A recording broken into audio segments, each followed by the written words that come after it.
Good evening, everyone. I'm Matt Storms, and I would like to share an early childhood memory with you guys.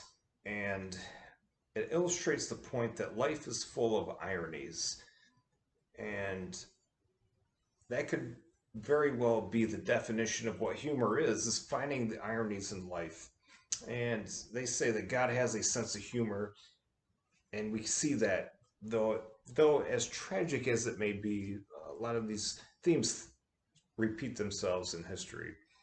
So let's go back to the small town in the northern New York, nestled in the woods in the Finger Lakes, a happy, sleepy camping community where I'm from.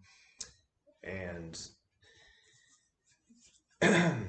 not far from here, I'm in Corning right now, and I'm raised in Watkins Glen area, New York.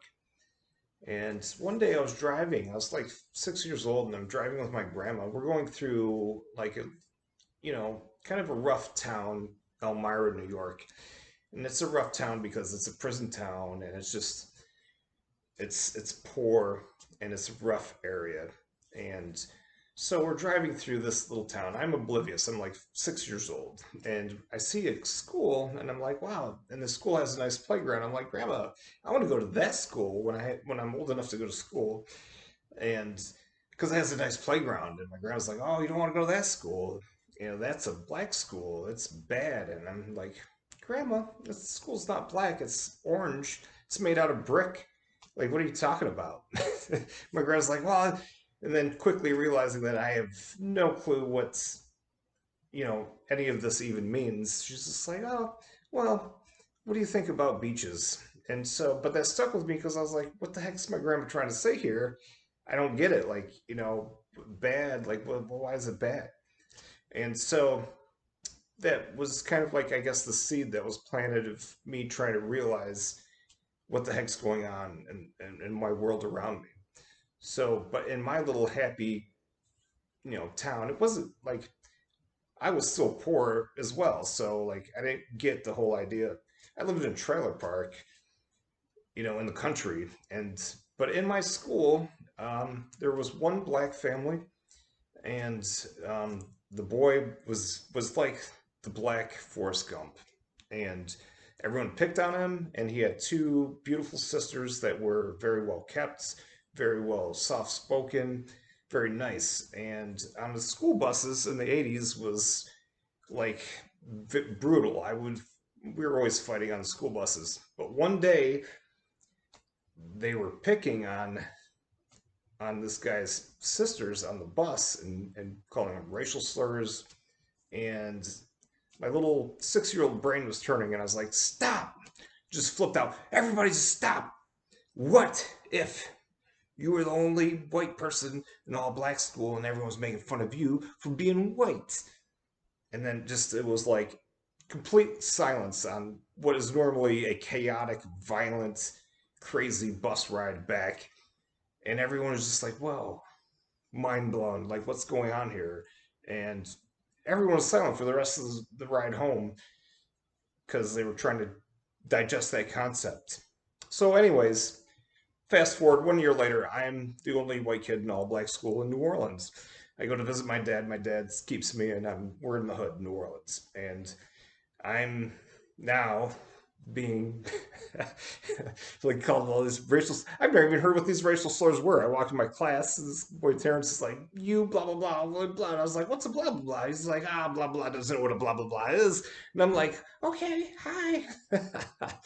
And so anyway, so I endured this thing, and it was a culture shock, and it was a learning experience. But I'm so thankful for this experience because the knowledge that I gained from it, like, was cross cultural. I'm going from upstate New York to the South, and being in a different type of poor area because I wasn't even wealthy in the North. So, but anyways, to get into like the dirty South and some of the worst ghettos in the world at that time, um, and surviving those is a priceless experience. And the first thing I want to say is that there was no racism there.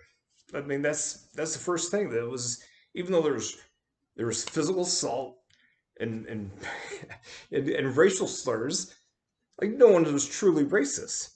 was, it was just part of being in the hood, part of growing up in the hood. And, and people that, there was only one guy in my whole school that I really thought was racist until like I was like 20. And then I realized he wasn't even racist. He was just a bully. Dude was just a bully, but he was just would stare at me and just be like, "Rrr," and say like the meanest things that could ever hear, and then would try to take something from me. So what I realized through that all was that, you know, that you can't just because it looks so horrible. Like if you were to video this stuff from my childhood to be on the news and they would spin it and be like, "Oh, so," I know, like I just knew from my heart, like it wasn't because I was white. It was because people in the hood, that's just the way it was. Like they were going to pick on you for something and they were going to find a weakness. And I learned to fight back. And that was the ultimate thing. It was like you learn to fight for yourself and to defend off. So, like, without that struggle, I would be a lot weaker than I am right now. And that was the main thing I learned from that. And having joined the army and getting out of that, oh, key point here is also my dad clarified what the heck my grandma was trying to say, and it didn't have anything to do with race. But the main point was that the ghetto is bad. It didn't have to do anything with the color of your skin. But the reason why the ghetto is bad is because it's low income, and people that are low income become um, desperate, and and history has shown that humans are generally good when their needs are taken care of. When their needs are not taken, they become violent and feral. They'll literally eat their own children, and we've seen that throughout history. That when humans are pushed to desperation, they will literally eat their own children. And there's many stories in the Bible and throughout history that show that, and that shows something about human nature. If you ever want to get into the debate of is man intrinsically good or is he intrinsically evil, the point is he's great as long as he has his needs met. When he doesn't, then he will be as savage can be. He'll be completely evil. So I guess that shows the selfish nature of humans. But on the issue of racism, I think that we've already overcame that. I think that that's something that we already overcome, and I believe that's being reinvented, and it's not what it is because I've seen true racism in in the military. I'm in the army, and when I went to places where people were actually the same skin color, and they wanted just different ethnic groups, and they did kill each other and slaughtered them, and were willing to kill the other people's children. So um, that's what I've experienced, and it's nothing compared to what we're sitting here in America fighting over and squabbling over. So I want to say that we've overcome so much in the last 200 years of our history, and to not be spun up by the media, and that we've come a long ways. So keep it going. Don't feed into the hatred that's on the media. And we're all brothers and sisters. And, anyways, that's my piece. Love you guys.